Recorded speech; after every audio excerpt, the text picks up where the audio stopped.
Bon, alors je voudrais vous faire un petit coucou. Donc voilà, moi je vais vous parler donc sur la BPCO. Donc vous savez que c'est bronchopneumonie obstructive. Voilà, c'est une obstruction des bronches des poumons. Alors, moi je vais vous dire, moi à moi toute seule, je suis une entreprise. Ben oui, hein. Alors, moi, il faut dire que tous les 3 mois, donc ça fait depuis 2011 qu'ils ont découvert cette pathologie. Enfin bon, ils disent que c'est la cigarette, mais enfin, il n'y a pas tant fumé que ça, donc c'est clair. Après, il y a peut-être d'autres facteurs qui se sont greffés dessus. Et peut-être, ou alors peut-être que je suis peut-être plus fragile que les autres, point de vue pulmonaire. Je préfère dire que c'est ça que plutôt que de raconter des conneries. Enfin bon, bref, j'estime qu'on ne raconte assez comme ça.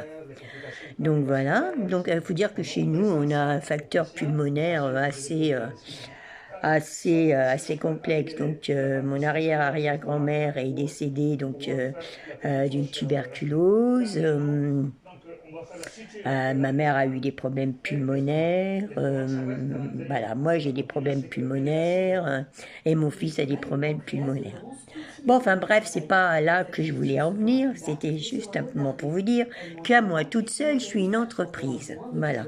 Et que je gère quand même beaucoup de monde quand même. Hein, et que je fais surtout travailler quand même beaucoup de monde. Hein.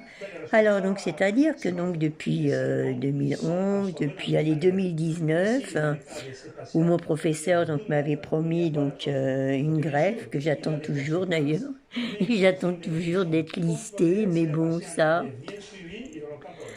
quels sont les critères, on n'en sait rien et puis bon je sais pas, bon après, ça change tout le temps. Maintenant, ils disent que je suis un peu trop enveloppée, hein, pour dire les mots gentiment. Donc voilà quoi. Bah évidemment, parce que comme on bouge pas de toute façon, c'est sûr que eh ben, vous pouvez pas maigrir. Hein, et puis c'est pas avec le peu que vous mangez. Bon, que vous allez pouvoir encore faire un régime. Bon, enfin bref. Ceci étant, c'est pas là non plus que je voudrais en venir. Moi, je voudrais en venir que, bon, à la limite, à moi toute seule, je suis une entreprise. Alors, c'est-à-dire, tous les 3 mois, je vais à Grenoble, voilà, pour vous dire. Donc, je fais travailler les ambulances. Ben oui, hein. Après, comme j'ai passé des EFR, donc, bah, évidemment, j'ai fait travailler tout le cabinet de EFR. Voilà, les 3 mois, c'est comme ça. Donc, une infirmière qui me prend les gaz du sang, une infirmière qui me fait la spirographie, hein, pour évaluer donc l'air que j'ai dans les poumons, hein, voilà, mon taux de VMS, voilà. Donc ça, après, il y a la secrétaire. Ah bah oui, j'avais oublié la secrétaire. Ah bah la secrétaire, elle remplit les papiers. Hein, vous lui donnez le certificat comme quoi vous êtes bien convoqué donc tous les 3 mois. Donc, bah oui, hein, c'est aussi. Je l'emploie aussi, hein, cette petite dame là, hein, c'est clair. Bah oui. Hein. Et puis après, il y a mon professeur, voilà, qui me dit ah bah tout va bien, hein, c'est bien. Hein. Bon, bah ouais, ça va, vous vous sentez bien, et ben, il n'y a pas trop de mal. Bah oui, hein. Donc voilà, c'est fini. Donc, j'ai fait un aller-retour, voilà, tous les 3 mois, c'est ce qui se passe. Et puis de temps en temps quand même, parce qu'il faut dire ce qu'il y est, hein. Mon professeur, il me dit, ah ben quand même, hein, faut aller faire quand même une petite réadaptation, hein, quand même, hein. Donc, eh ben évidemment, hein. Et donc, il m'envoie en réadaptation. Donc là, je fais travailler aussi des gens, hein, c'est-à-dire kiné. Donc on est assis sur une chaise, on fait des petits mouvements, vous savez, ouais, comme les vieux dans les maisons de retraite, vous savez. C'est pour pas perdre je sais pas quoi, enfin bref, parce que le souffle, vous le perdez. C'est pour pas perdre la musculation, oui, mais bon, moi je sais pas trop ce que ça m'apporte, mais enfin bon, bref, bah, ça me dépayse, quoi, voilà. Ouais, point de vue social, je rencontre d'autres gens avec qui je peux discuter. Hein? Bah oui, hein, voilà. Donc, on voit un petit peu ce qu'il y a, mais ils sont tous pareils, hein. Ils attendent tous, hein, ils sont tous en attente de greffe, voilà, hein, ou d'être listés, mais ça, mais enfin, il y en a pour un moment, hein, voilà. Enfin bon, bref, enfin donc on passe 4 semaines quand même, donc là-bas, hein.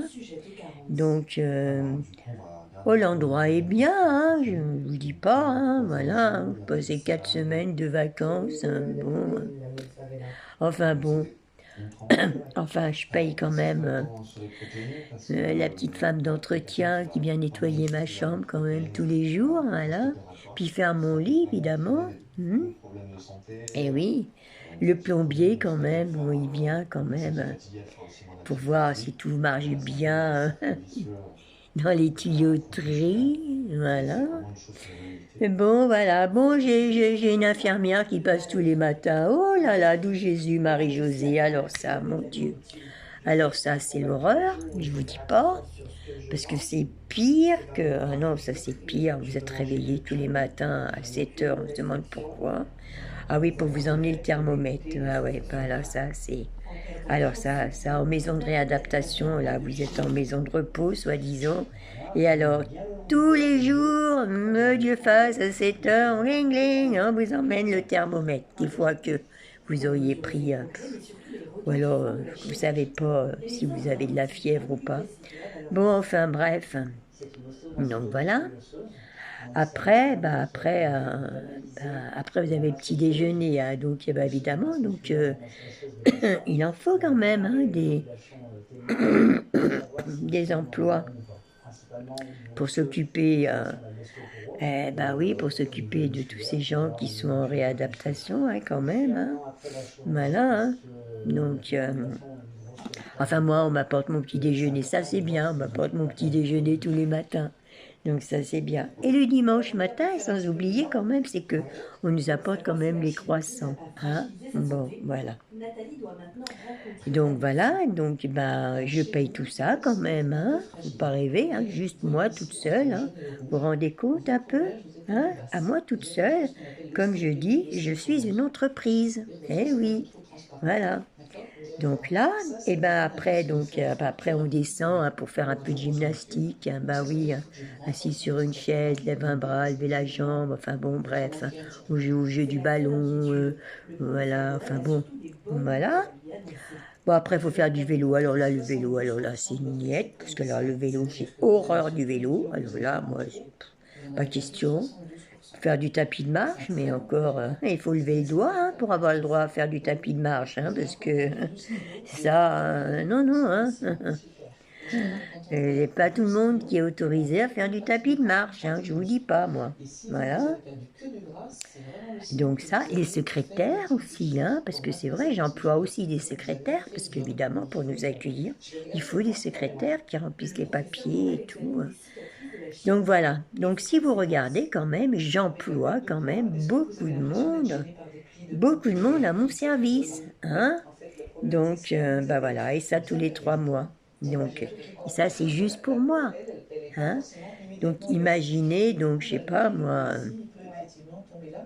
puisque l'endroit où il peut accueillir le centre de réadaptation peut accueillir 70 personnes. Donc imaginez quand même 70 personnes à X prix par jour, hein, quand même, hein. Et oui, hein, parce que c'est pas donné, hein, c'est clair, hein. Bon, alors évidemment, c'est un endroit, donc c'est une loi 1901, donc voilà. Mais quand même, hein, j'ai quand même une mutuelle, hein. Donc ma mutuelle, elle paye quand même, hein. Donc voilà quoi. Parce que chaque fois, je ne devrais pas payer, mais ils viennent me voir en me disant « Oh, vous allez bien, hein? Vous êtes d'accord pour prendre en charge, que votre mutuelle vous prenne en charge ?» Bon, bah oui, hein. Bon. Je dis, si jamais je dis non, je dis « Oh oui, mais c'est mieux quand même que si c'est votre mutuelle qui vous prend en charge, hein. » Voilà. Donc voilà quoi. Ah, puis j'avais oublié. Ah, puis la télé, donc ça c'est à mes frais la télé, bah évidemment quoi. Ouais.